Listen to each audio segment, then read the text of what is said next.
Eu acho que eu vou fechar ele e posso fazer Já pelo estamos outro. no ar. Hã? Já estamos no ar. Já estamos no ar? Já. Eu acho que a gente sempre espera um pouco para ver as pessoas entrarem, né? Porque tem sempre um tempo de entrada, um tempo de chegada, né? Às vezes abrir os aplicativos, abrir tudo, isso demora um pouco. Então a gente espera um pouquinho. Tá bom. Eu já estou compartilhando aqui no meu Face, a gente já está ao vivo, estou sentindo, estou vendo, estou percebendo. E Tá, ok, beleza. eu vou iniciar aqui e vou fechar o celular. Pronto. Beleza. Aí.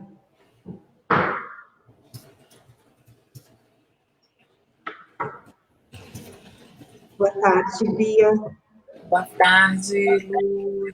Muito bom estar aqui com você. Muito bom. Estamos esperando, então, as pessoas chegarem, esperando um pouquinho. Esperando um pouquinho, tem 2 minutinhos só que a gente abriu a entrada, então Sim.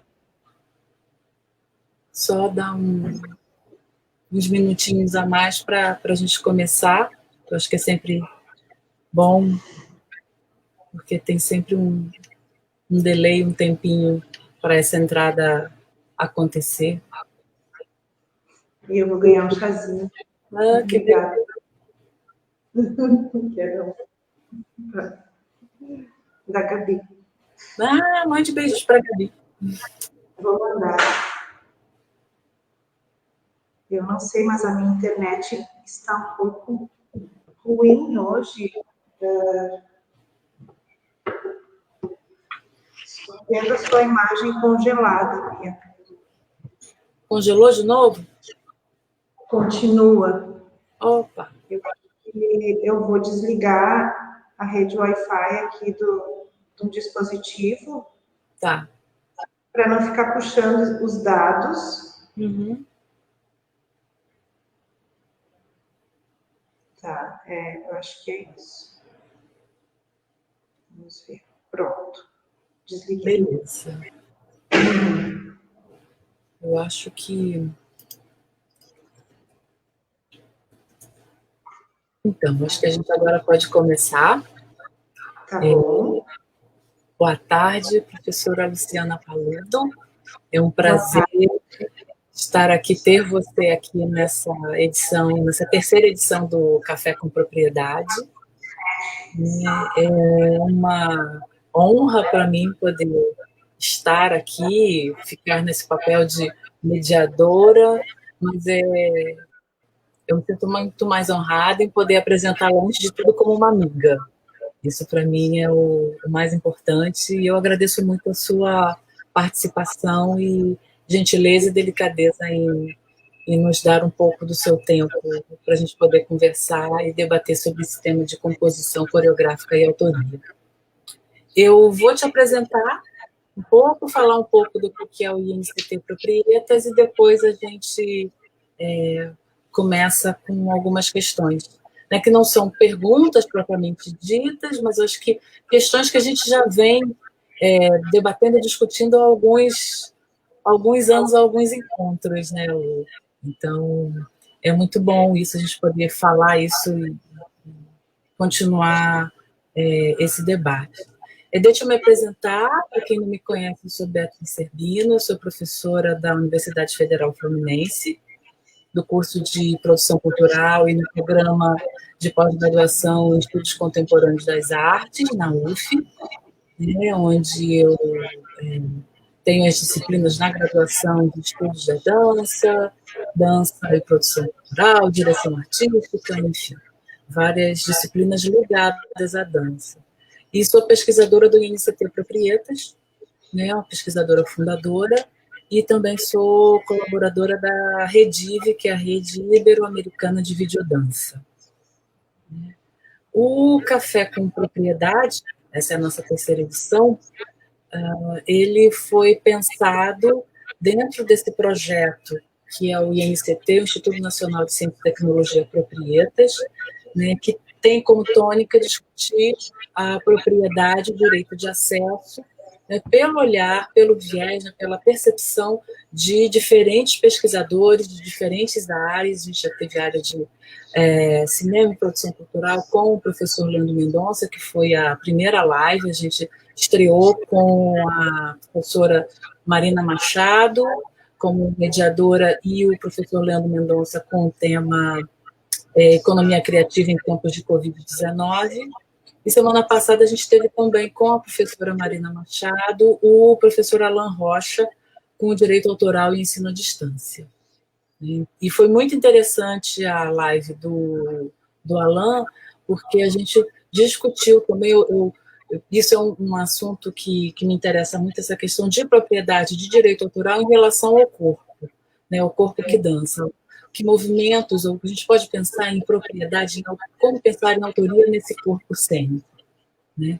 E não à toa a gente pensou nessa terceira live com você, Lu, que pesquisa isso. Né? Essas duas conversas anteriores estão disponíveis no Facebook do INCT Proprietas, e o INCT Proprietas, como eu estava falando, ele tem o Instituto Nacional de Ciência e Tecnologia, com a coordenação geral da professora Márcia Mota, com a vice-coordenação dos professores da professora Marina Machado e Alan Rocha, né, e reúne professores, pesquisadores de várias partes e universidades do país e também fora do país, e é interdisciplinar com as pesquisas nessas três áreas de artes, direito e história. Né, e, na verdade, é de fato bastante interdisciplinar, porque a gente o tempo todo fica falando dessa questão de propriedade, de direito de acesso, né, e não só pelo viés, também pela história e aqui pelo viés das artes, que eu acho que é fundamental para a gente pensar isso hoje. Né? Eu aproveito para convidar todos que estão nos assistindo para acessar o site do INCT Proprietas e as nossas redes sociais também. Né? E agora eu vou apresentar a professora Luciana Paluto. Ela é artista da dança e professora, bacharel licenciada em dança e licenciada em dança pela PUC do Paraná e Fundação Teatro Guaíra, especialista em linguagem e comunicação pela Unicruz, mestre em artes visuais e doutora em educação pela URGS. É professora do curso de licenciatura em dança e do programa de pós-graduação em artes cênicas também da URGS. E mantém seus trabalhos de criação, solo e em colaboração com outros artistas. E desde 2016, pesquisa sobre linguagem autoral e autoria em dança. Né? E a professora Luciana Paluto também tem uma companhia de dança, que eu acho que é muito interessante e fundamental para a gente pensar nesse processo de autoria. Então, Lu, muito obrigada por estar aqui. É uma honra e é um prazer tê-la aqui.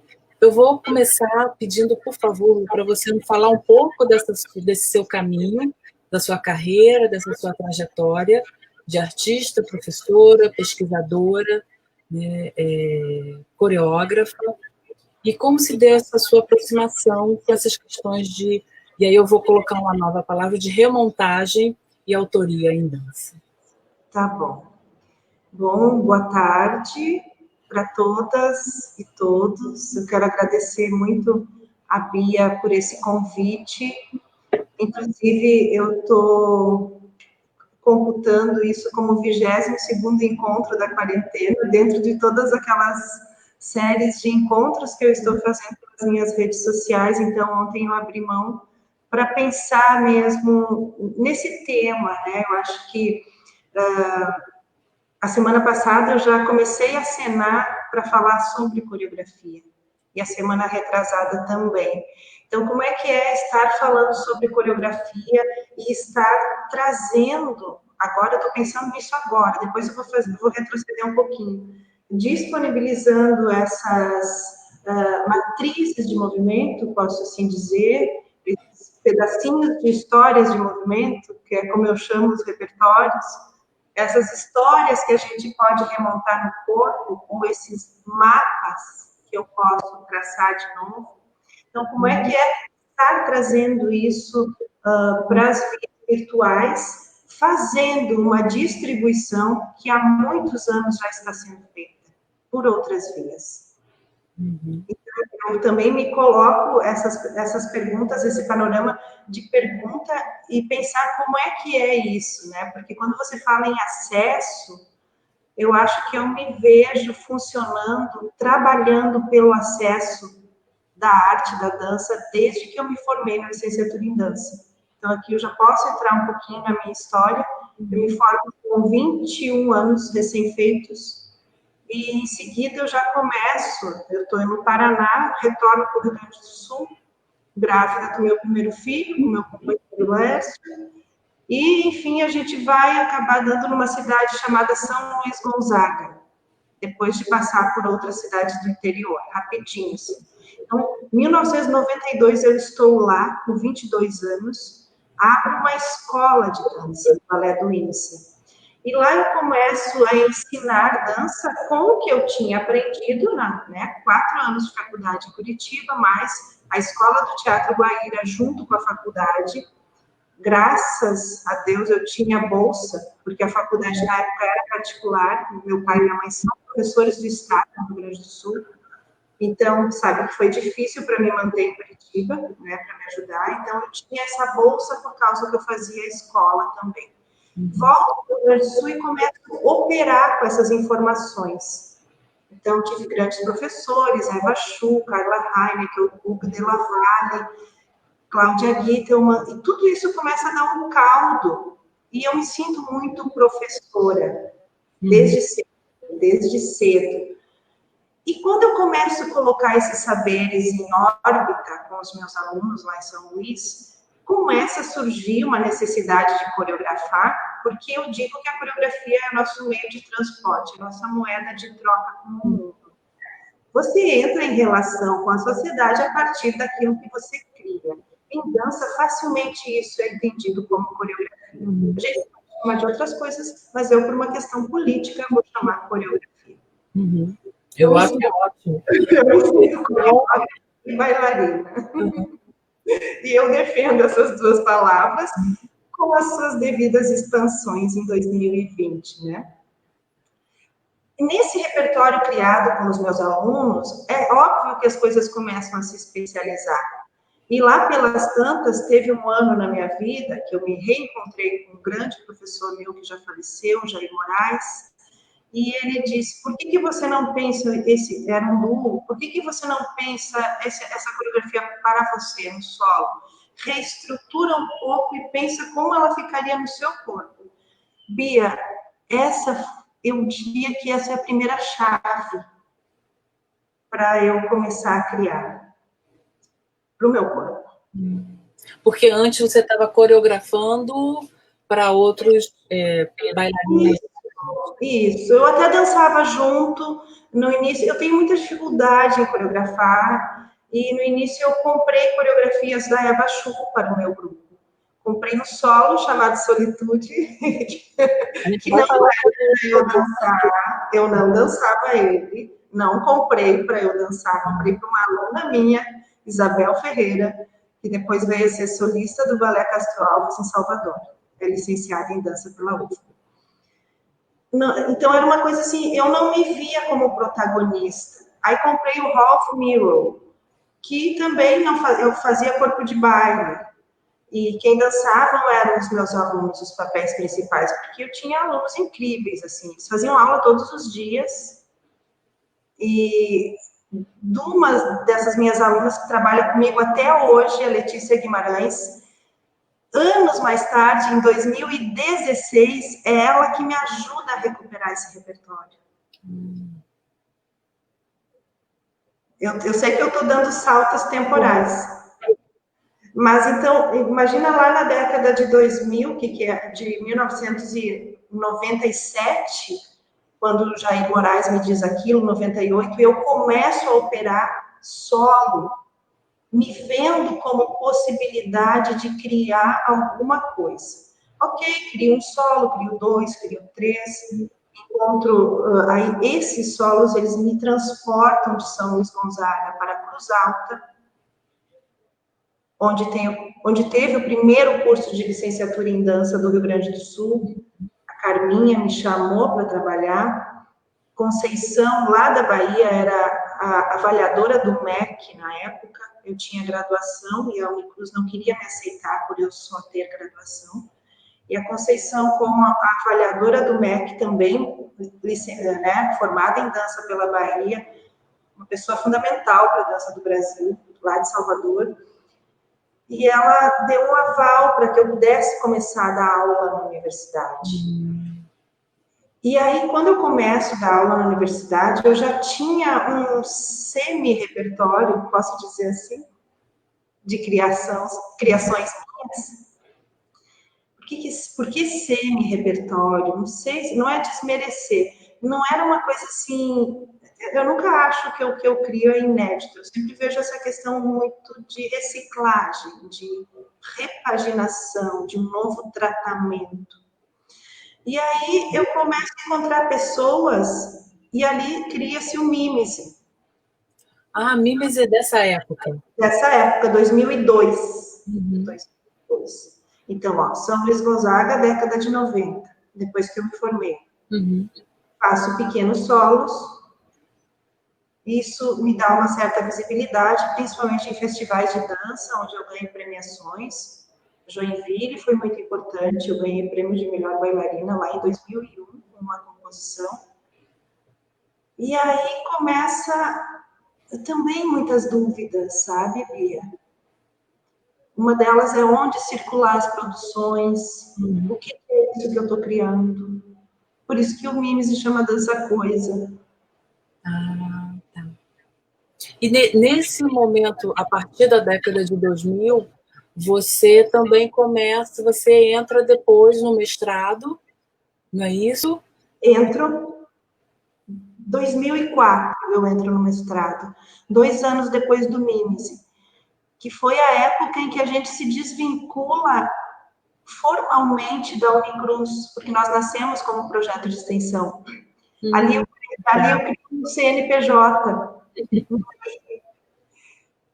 Isso foi muito importante, porque aí eu entro no mestrado em 2004 e começo uma troca muito interessante com artistas de outras áreas. E isso começa a acender ideias, muitas ideias, transposições, metáforas, inspirações, muita inspiração. Amélia Brandelli, uma grande artista, Tatiana da Rosa, Elisa Noronha. Então, eram artistas da dança, a Tati, mas os outros de outras áreas. Eu começo a encontrar ali muita inspiração de cor, de forma, de pessoas de outras áreas, de outros pensamentos. E aí, em 2006, é lançado o primeiro prêmio Klaus Vian. E a gente habilita um projeto e a gente ganha para fazer uma turnê no Rio Grande do Sul, em 9 cidades. O projeto para circulação, né? Circulação, E o projeto chamava Caminhos a Percorrer. Tá. Aí, a gente trabalhava muito com o material que as pessoas levavam para o grupo. Eu comecei a coreografar, mas nem tanto. A gente começou a abrir muito a estrutura, começou a trabalhar bastante com improvisação. Dessa hora em diante, eu começo a perder quase tudo que eu tinha produzido antes. Perder em que sentido, como você fala isso? Perder como? Não, perder do corpo, porque eu comecei a não repetir mais. Eu não peguei birra com as coisas, eu simplesmente foram acontecendo outras coisas e entrando projetos. Inclusive, eu fazia a produção disso. Fazia a produção, lidava com a imprensa, com as publicações de jornais, com a questão operacional, e eu dançava e contatava com os artistas, enfim, era um serviço. Então, eu acho que não sobrava tempo para olhar para trás. E os filhos crescendo, né? Tudo isso junto. Então, eu tenho 3 filhos, tudo isso é junto. tudo isso junto ao mesmo tempo misturado, né? Sim, tudo isso junto ao mesmo tempo misturado, daí tem que ter não sei o que, uma ajuda também, que eu sempre tive, e uma disposição, um querer também continuar, né? O projeto chamava Caminhos a Percorrer, porque ele tinha essa intenção de sair pelo Rio Grande do Sul e a gente ia em lugares onde havia pessoas que tinham vínculo com a Unicruz. Então, por exemplo, Santa Maria, a gente foi porque tinha a Thais Miller. Passo Fundo, a gente foi porque tinha a Amy Heisfeld e a Sinara, que tinha sido minha colega de graduação, que tem a fala em Passo Fundo. Então, a gente começou a amarrar esses vínculos onde já havia algum trabalho, assim, de dança com essas pessoas que... E aí, havia uma rede também cooperativa. Não, e um artista local dançava. Ah, isso é bem interessante. Posso Sim. voltar um pouquinho, fazer uma... que eu acho interessante na sua fala, voltando assim, como esse repertório você começou a sentir que ele estava se perdendo, né? Porque aí fazer uma pergunta que está diretamente ligada a essa questão de autoria. Como você percebe essa autoria? Você diz que ele estava se perdendo, mas você o via, você encontrava esse repertório em outros corpos? Se você encontrava, como é que você percebia isso? Ou como foi essa atualização desse repertório no seu corpo? Né? Se a gente pode falar em atualização ou em remontagem, enfim, como você quiser nomear isso, achar mais adequado. Deixa eu ver. Bom, tem um repertório novo que passou a ser criado como um Mimes, onde eu digo que algumas investigações de peso também, vou fazer um parênteses falando em autoria, tem uma influência, porque o Mário Nascimento coreografou a coreografia, uma das coreografias de estreia do Mimes, e a outra fui eu. E ele coreografou solo para mim, 2 solos e um trio também, que dançava a Rubiane, o Wilson e eu.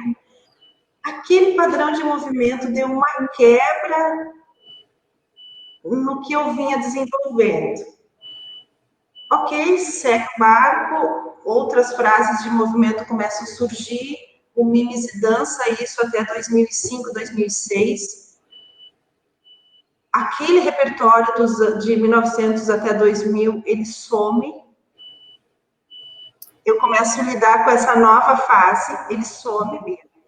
Eu não repito mais aquilo. Tá? É stand-by. Eu começo a produzir coisas novas, a gente repete por um tempo até final de 2006. Em 2007 eu me vejo meio sozinha de novo, quando eu faço a turnê de circulação nacional da Caravana Funarte. Os Rumores do Poeta passa a ser solo com intervenções de artistas convidados. Aí se mantém um pouco daquele repertório criado nos anos 2000 para entrar em jogo com outros artistas. Aí eu vejo com esse jogo que a linguagem se desestabiliza e borra desenhos, intenções e até o que eu estava chamando de repertório. Parece que se constitui uma outra coisa a partir daí. E aí eu passo, assim, de uma fase para outra, talvez sem repetir o que eu havia criado. E eu começo a olhar para isso de novo, para todo esse material, só em 2016. Nossa, é bastante tempo, né? É bastante tempo. Sim. E aí eu não lembro, assim, ó, quando eu me dou conta que eu defendo a tese em 2015, e eu começo... Isso defendendo o seu doutorado, né, em 2015. 2015 eu defendo o doutorado. Ao final de 2015, eu tenho uma outra pergunta-chave de um fotógrafo aqui de Porto Alegre, o Cláudio Etes. E da Letícia Guimarães, que é bailarina do Mimes e que era minha aluna lá em São Luís. O Cláudio me diz assim, o que tu tá fazendo? Tá dançando? Eu disse, sim, eu estou dançando. Na época eu estava dançando Manchas Urbanas com o Eduardo Severino, companhia de dança. E eu participei de muitos projetos com outros grupos nesse tempo. E eu me deixei meio de ladinho mesmo. E eu não, parecia que tudo aquilo que eu tinha criado tinha sido guardado num baú sem fundo, assim. E aí eu disse para o Cláudio que eu estava dançando, e ele disse assim para mim, não é a isso que eu estou me referindo. Eu estou falando do teu trabalho. Sabe que quando ele falou aquilo, parecia eu não sei, eu tive uma sensação muito de não entender direito o que ele estava falando, mas na verdade o que ele estava talvez reivindicando, porque ele me fotografou muito no início dos meus trabalhos solos, e eu não tinha mais feito isso. Ah, tá. E tampouco lembrava, se tu me pedisse assim, faz uma sequência de tal trabalho, nem ideia, nem ideia. Não lembro, não consigo, não gosto de tirar de vídeo. E aí, pensando, estou lembrando assim de várias conversas que a gente já teve, né? E em uma delas, até a mais recente, você estava falando de mapas, né? Esses mapas que são construídos no corpo, pelo corpo, né? Como é que foi acessar em você esses mapas? Como que isso aconteceu? Né? Você foi em determinado momento, mas como que você começou ou fez esse caminho de volta para o seu corpo, né? Para o seu mapa, né? Para o seu mapa de carne, se a gente pode falar assim, né? Para pensando aí também em outra conversa nossa, assim, o corpo como fonte, né? Como é que você retoma o seu corpo como sua fonte, né? Aí para sua dança? Nossa, eu acho que a partir do momento que eu chamo o Mimese de volta, abrindo seleção em 2016, e começo a contar para eles o que era isso. Começo a tentar recuperar isso. E com a alegria da Letícia estar participando dessa nova formação. A Letícia, que eu conheci com 8 anos de idade, que lembra da primeira coreografia que ela dançou, lá na escola de São Luís Gonzaga. Isso. E aí, ela começa a trazer de volta esse repertório e eu começo a reaprender.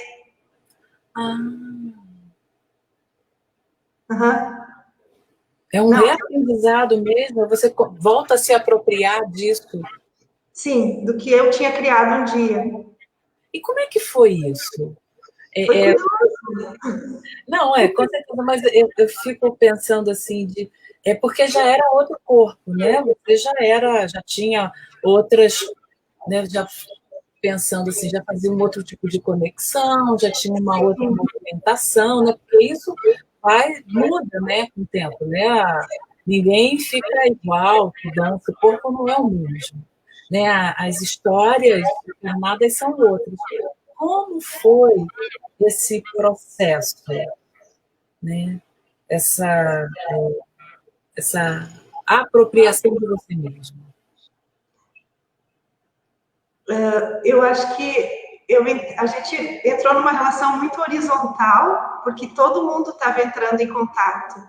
Era quase inaugural para todo mundo. Apesar de que, ao final do ano, apareceu a coisa que era, sabe? Apareceu a sequência lá de 2004, 2005, deu para reconhecer ela. E houve até uma certa crítica que parecia que eles eram meio clonados a mim. E eu disse, nossa, que horror isso, não, era tudo que eu não queria. Mas daí eu consegui até me explicar, ou explicar talvez esse fenômeno, de certas matrizes de movimento que pareciam com o meu padrão de movimento.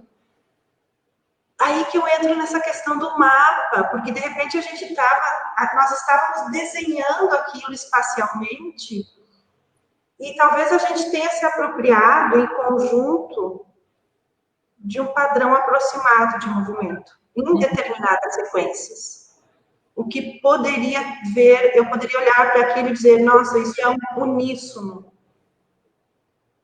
no sentido mais tradicional dessa palavra.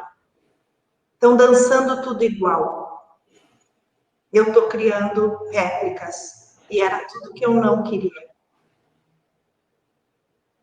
Tanto é que no trabalho diário do grupo, isso já estava começando a se resolver, quando a gente lembrava de uma sequência, eu dizia, botava uma música qualquer, que pouco importava, e eu dizia para eles, dancem no tempo que vocês entenderam a sequência. Uhum.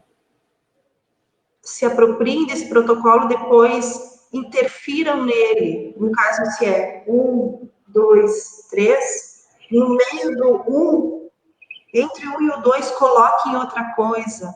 Uhum. Comecem a mexer nisso e se apropriar disso. A levar isso. E aí entra uma pergunta da pesquisa, que é como citar esses gestos. Como fazer referência que isso talvez um dia tenha passado pelo MINSE, ou tenha vindo dali. Eu não sei direito ainda.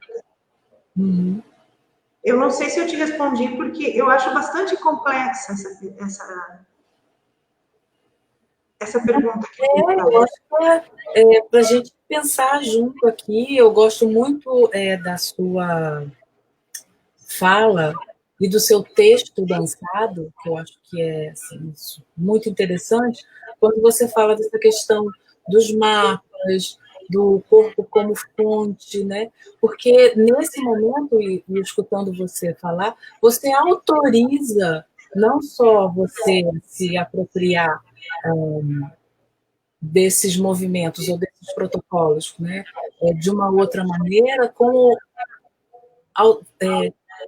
autoriza com que os seus bailarinos e bailarinas também façam isso, né? Porque aí tem toda uma relação com a própria autoria desses bailarinos, dessas bailarinas, de entender esses movimentos não só como alguma coisa, algo fechado, né, que não pode ser transformado, como alguma coisa passível, ou melhor, que o bom é que seja transformado, né, efetivamente. Sim. Inclusive, eu acho que é a parte mais bonita da pesquisa, Bia. Sabe? Depois que, no caso, eu disponibilizo uma célula de movimento, ou eles disponibilizam, e a gente começa a realmente botar a mão na massa para ver o que rende dali, o que sai dali. Tá. Uhum. Eu poderia até usar como se esse mapa primeiro, essa sequência passada fosse uma tarefa. Usem isso como uma tarefa e expandam isso. Uhum. Só não perde esse lugar, de onde veio isso. É importante, eu acho que é uma coisa que eu deixei passar, eu digo para eles que é importante poder voltar para o que era a matriz, como é que era mesmo, quando a gente começou a fazer, era assim. E tem esse mapa também da transformação do movimento. Sim, né? Quais os caminhos percorridos para... Isso. E vocês conseguiram fazer isso? Vocês...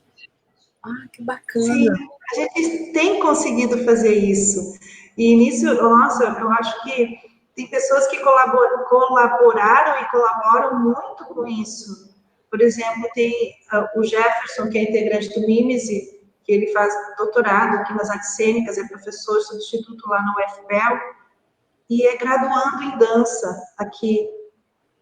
Então, a gente tem esses perfis híbridos, assim, muito legais dentro do grupo. Ele escreve o TCC dele da dança, olhando para essa partilha do sensível que ele enxerga no MIMESE, usando o Rancière, o conceito do Rancière. Interessante, né? Pensando no corpo como esse lugar da partilha, né? Isso, aí ele escreve. Eu acho isso lindo. Eu não chego nem a dar entrevista para ele. Ele vai buscar outras pessoas integrantes do grupo. Uhum. Já a Tainá Barbosa também escreve um TCC, aí eu dou a entrevista para ela. E faz tipo um inventário, acho que de tudo que o Mimes já tinha produzido até então. Também dançou muito, transformou muito esse material. E eu acho que essa contribuição, o modo com que as pessoas falam, também vai constituindo o que a gente faz, também vai transformando isso. Uhum.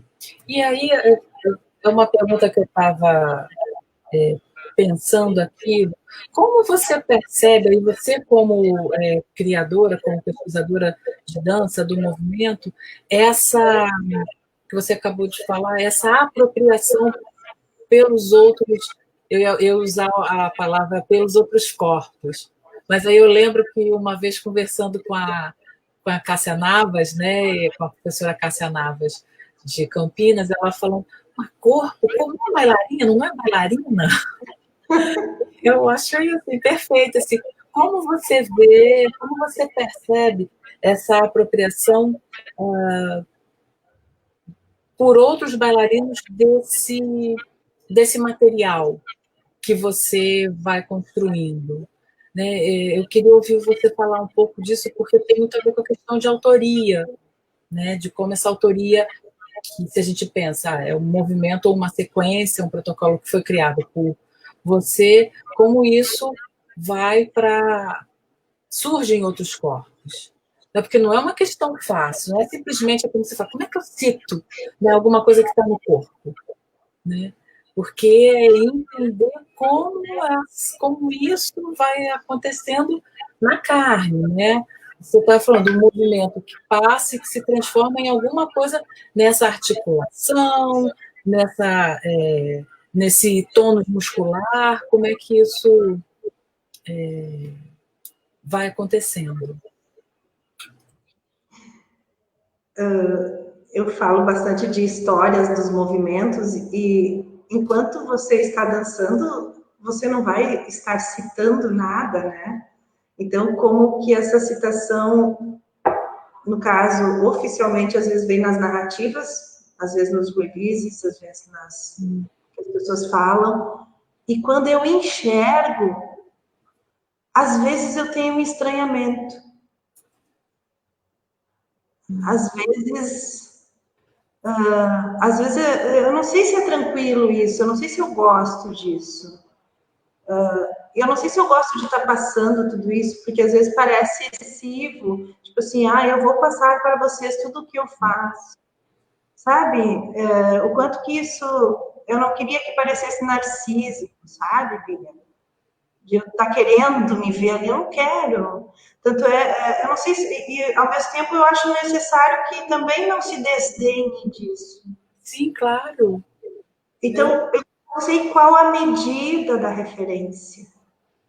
Mas é uma referência, né? Eu acho que isso que é interessante ficar, porque é alguma coisa que passa pelo seu corpo, que está no seu corpo e que é transformado pelos Sim, outros bailarinos, pelas bailarinas. Eu acho que isso é muito interessante de perceber. Né? Eu só queria falar uma coisa que eu esqueci de falar antes, que as perguntas que estão surgindo, né, agradecer por todos os participantes pelas perguntas, que a gente vai deixar para o final. Tá? Daqui a pouquinho eu já vou, né, a gente já está falando há 40 minutos, parece que a gente começou às 5, né, muito bom, e aí eu vou colocar algumas das perguntas. Tá? Mas, desculpe ter te interrompido, Lu, mas é que eu acho muito interessante essa sua fala e essa preocupação, porque tem a ver com a questão da permanência, independente de como for, dessa ideia, aí a ideia, eu estou falando de movimento, de qualquer tipo de movimento que for, qualquer que seja ele. Né? Como você falou, pensando numa ideia de coreografia e de dança expandida. Né? sim. Não naquela ideia, né, fechada, enfim, bem tradicional. Mas que eu acho que é fundamental a gente pensar como isso permanece no tempo, ou como pode permanecer no tempo. Né? Porque também não permanece inalterado. E aí, o que muda? Como muda? Eu acho que essa é uma das questões, eu acho que me move muito para pensar esse debate, essa discussão sobre a autoria na dança. Então, como é que isso muda? Né? Eu fico querendo ver. Você vê aí uma pessoa, a bailarina, desculpa, eu esqueci o nome, que está com você desde quando ela começou a. A Letícia. Letícia, desculpa, a Letícia. Que ela também mudou. Né? Ela mudou. Uhum. E é tão bonito, sabe que eu acho lindo o jeito que ela restaura esse repertório. Uhum. É diferente do jeito que eu danço. Eu gosto de muitas, eu gosto mais no corpo dela do que ver no meu. E eu aprendo muito com as qualidades de movimento que eles me trazem. Desde a época da escola, lá em São Luís. Eu lembro que eu aprendi muito remontando Solitude com a Bela. Eu não cheguei a dançar, isso em 95, mas ajudando ela e vendo ela. Vendo, sabe? Mas você hoje dança Solitude, né? Hoje eu danço, foi ela que me ajudou também a ensinar, né? Quando a Eva estava remontando. Em 2010, faz 10 anos que eu danço isso. Nossa, 10 anos, caramba. De vez em quando eu venho aqui, depois que eu faço aula, não tem nada para fazer, eu vou passar o Solitude. Eu sei que não é meu, é da Eva. A Eva Ju, essa é uma coreógrafa artista super importante da dança brasileira, ela é do Chile, né? Então é lindo ver esse trabalho sendo dançado por você.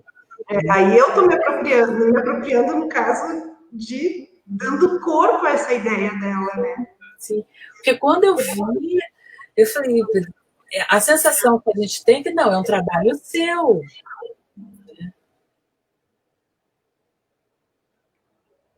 Olha, ali tem pergunta, Bia.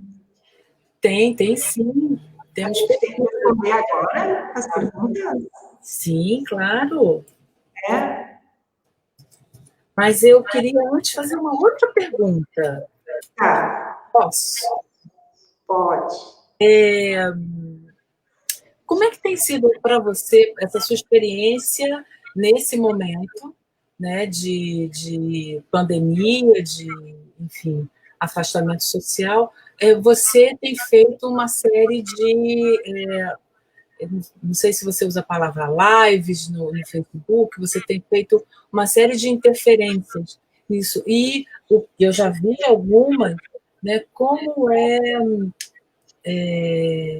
interessante entender que você não está falando ali você não está ali disponibilizando nada contra, tudo a favor, né, aulas online. Você não está só ali, mas você está colocando em questão o movimento em si. Queria que você falasse um pouco dessa experiência, porque, por um lado, é também você dá acesso a essas ideias, né? Sim, Bia. Tu sabe que eu fico olhando assim, nesses 22 encontros que eu já fiz hoje, como é que eu comecei a falar desse repertório e eu, na verdade, teve várias vezes em que eu ensinei movimentos. E eu sempre procurei dizer para as pessoas que, ao ensinar esses movimentos, estava muito mais implicado o que eu ia trazer, quais as questões que estavam me movendo ali, e às vezes numa lentidão, no caso, sabe? No caso, quando eu fui explicar esse aqui da cabeça, tem essa relação da cabeça, né? Então, para mim, era mais importante que as pessoas entendessem que o ombro, ele não subia, o trapézio, ele não tensionava, e que o movimento partia da coluna e a mão só estaria aqui seguindo essa coluna, era mais importante esse princípio do que a quantidade de traços desse movimento no espaço. Uma, porque eu não enxergava ninguém, já pensou que horror isso? Eu estou ali falando para o vazio. É estranho, não é um Zoom. Eu estou ali fazendo uma live, eu enxergo. Até um dia eu brinquei, diz aí se vocês estão fazendo ou se estão só olhando. Mas eu recebi feedbacks, as pessoas vieram me dizer que às vezes elas não faziam, às vezes elas assistiam de novo para experimentar. Eu não sei o quanto que isso tudo é válido ainda, porque é muito recente, mas eu acho que é uma possibilidade de difusão desse pensamento. E dessas perguntas que muitas vezes elas estão ainda incipientes em termos de resposta, e aí eu tenho que dar crédito, super crédito para as minhas 2 bolsistas de pesquisa. A Anne, que você conheceu, quando você veio a Porto Alegre, que a gente fez a 2ª edição da conversa sobre autoria em dança.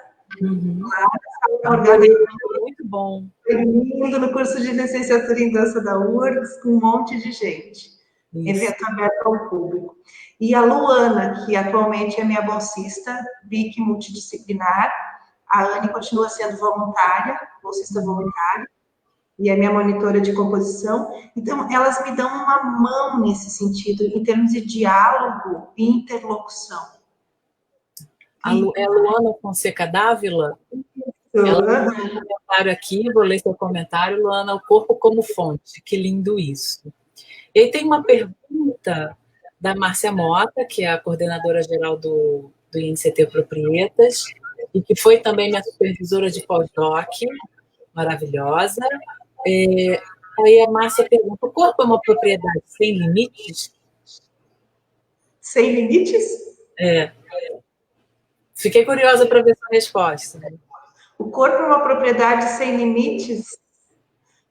Eu me lembro de uma coisa que lembra que a gente falava sobre autoria aqui em 2018 e você disse, Bia, não existe, como é que você disse? Não existe autor, não existe autoria. Como é que você disse? Tá. O corpo é uma propriedade sem limites?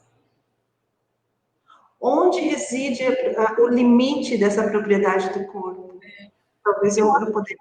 limite. Eu acho que o corpo, a carne, tem os seus limites, né? Que é o que você está falando. Olha, chegou no momento que eu me vi como acessar esse repertório novamente. É porque Sim. Alguma coisa tinha dado um limite ali. Né? E eu acho, eu aqui dando uma de louca respondendo junto, não, mas peço desculpa e peço licença, Lu, para pensar junto com você. Porque esse assunto me move demais.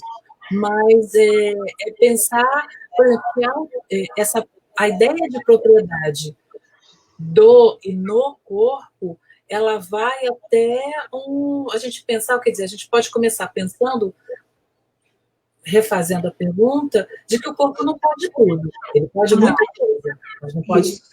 Não pode.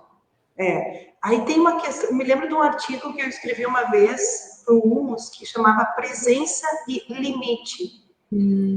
Falava dessa impossibilidade, e aí eu me lembro de um livro do Bergson chamado Matéria e Memória.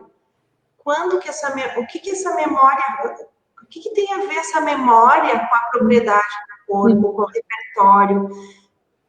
Ter memória do movimento é ter propriedade dele.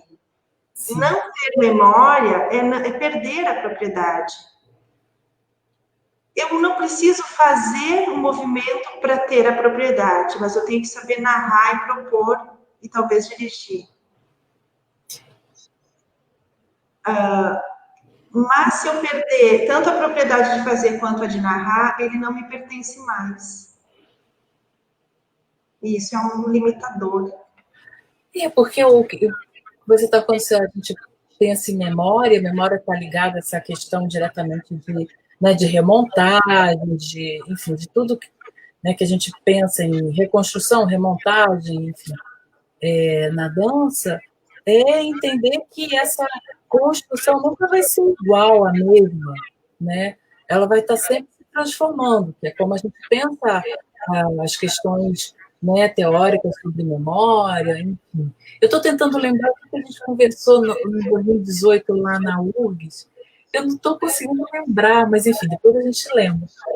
E tem uma pergunta da Marina Monteiro Machado, que ela fala assim, eu gostaria de perguntar como podemos pensar a autoria na relação coreógrafo e bailarino, no caso da apropriação do gesto ou apropriação do movimento. Nesse caso, a criação é uma espécie de, abre aspas, desencadeamento de apropriações seguidas, assim, a quem podemos atribuir a autoria? A autoria, no caso, do movimento, do gesto, né? Nós estávamos conversando isso antes de começar a transmissão ao vivo, e né, o quanto que o bailarino, enquanto ele dá corpo a essa ideia, o quanto que é dele também, o quanto que ele se apropria disso e passa a ser dele. Vamos supor, se o coreógrafo não passou necessariamente um protocolo de movimentos e só deu a instrução, e o bailarino criou. Tem gente que pode entender, não, mas fui eu que criei. E aí podemos problematizar um pouco mais, tá? Mas se o coreógrafo não tivesse dado a ideia, não estivesse ali, tu teria criado? Essa provocação também não faz parte da autoria? Sim. Aí eu vou me lembrar de um livro da Ivana Mena Barreto, que chama Autoria em Rede, e que ela vai falar desses processos, dessa colaboração. Talvez a gente tenha que falar em ética para dizer de quem que é a propriedade. Eu não sei se a gente tem resposta para isso, mas eu acho que levantar esse assunto e discutir ele já é um super caminho, um super ganho para o campo da dança, a gente está discutindo isso hoje em dia. Porque, de repente, a gente não vai responder, de quem que é, de quem criou, de quem deu a ideia, de quem dançou, o quanto que, eu dancei o trabalho 10 anos, vou supor eu com solitude, mas não é meu. Eu não vou assinar, não é meu jamais. Chega a me dar um arrepio na coluna vertebral só de pensar. E daí, esses dias eu pensei, será que eu tenho que pedir para ela, cada vez que eu vou ensaiar isso? Mas, sabe, foi uma coisa que me deu, né? Que eu estou aqui trazendo ele? Eu posso fazer isso? o que te autoriza, né? Isso. É uma questão, enfim, acho que é fundamental para a gente pensar hoje, né? Porque, ao mesmo tempo, é pensar também, por exemplo, voltando ao trabalho da Eva, Solitude, é pensar, claro, tenho ali uma autoria dela, assinado por ela, mas tem também aí, nesse processo, uma autoria que é sua, né? Que se a gente pensar no sentido de como isso se transforma, ou você transforma no seu corpo, né? Essa dança. Não sei, porque eu cada vez mais eu concordo muito com o que você falou antes, peço desculpas por esse adendo, de se em relação à relação coreógrafo-bailarino, que a Marina perguntou antes, né, se não fosse esse coreógrafo, um determinado coreógrafo, coreógrafa, né, será que aquilo teria acontecido? Hoje eu acho que não, né, que a autoria não precisa ser necessariamente um protocolo de movimentos, pode ser uma ideia. Eu queria contar uma história rapidinho aqui. Tá. Em 2015, eu fiz uma residência artística com o bailarino da Pina Bausch, o Ed Martinez, e que até hoje ele está na companhia, e ele é um dos bailarinos que dança Palermo. E ele trabalhou com a gente lá em Santa Maria, 21 dias, o Marcelo Andrade, que promoveu isso, com 15 artistas que estavam fazendo a residência. E ele dava só instruções, muito similar ao forma, ele mesmo falou, com o que a Pina trabalhava. E a gente ia criando em cima das instruções. Teve um dia em que ele resolveu passar um trecho de Palermo para a gente. Bia, eu tive uma emoção do tamanho de um caminhão, de um trem, não sei, porque quando eu olhei aquele corpo dançar, eu não vi só aquela pessoa dançando, eu vi a obra ali. E a gente aprendendo, não era para nada, a gente nem ia ocupar, ele disponibilizou um pedacinho daquela experiência e eu fui transportada, não ao experimentar o gesto, porque era muito longe de chegar naquilo que ele tinha mostrado, mas de ver ele dançando. de ver um pedaço, não sei se era da Pina, talvez da ideia dela, mas ver aquele corpo matriz, que é o corpo que aprendeu aquela coreografia, estava ali falando e transpondo aquilo. Bia, foi uma emoção muito grande de ver ele dançando aquilo e de ver a gente se debatendo atrás. Essa é boa. Tem umas perguntas ótimas aqui. Tá. Do Irving All. Gostaria de perguntar como funciona a construção da expressão pelo movimento corporal, considerando que tanto pelo movimento e corporal, considerando que tanto um quanto o outro são limitados e considerando ainda que a música e a dança estão presentes na sociedade desde o início dos tempos. O que significa falar em liberdade e autenticidade do trabalho autoral na dança?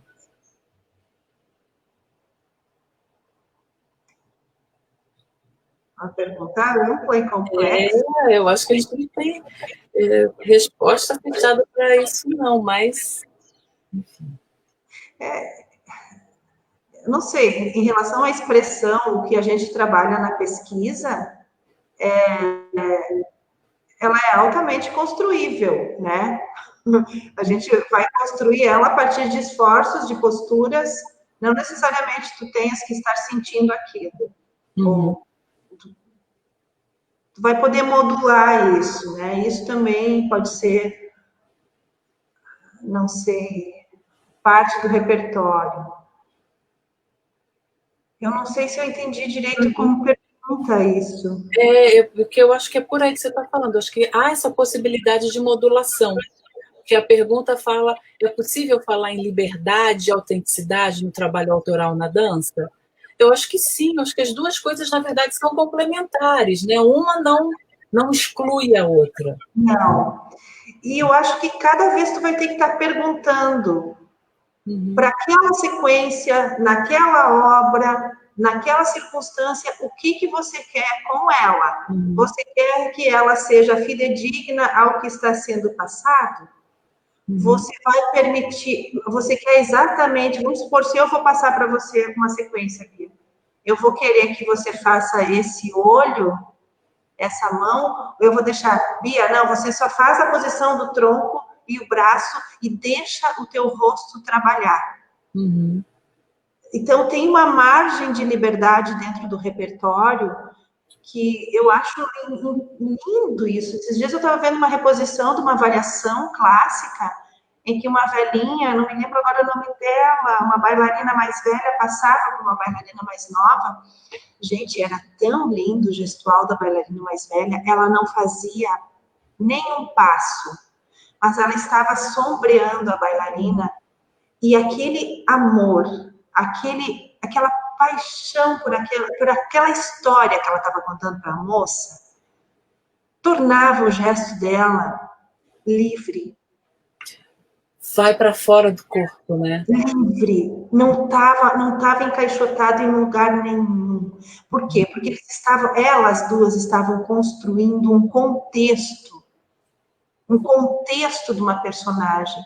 Porque aquela personagem, no caso que a bailarina mais velha dançou, não existe mais. Essa atualização é também uma criação, uma recriação. E nesse sentido existe margens de liberdade.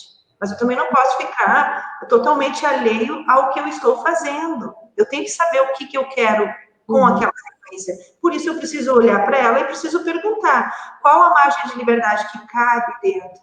Eu preciso que até o olho seja igual ou não? Esse olho a pessoa vai encontrar. A cintura escapular ela vai encontrar.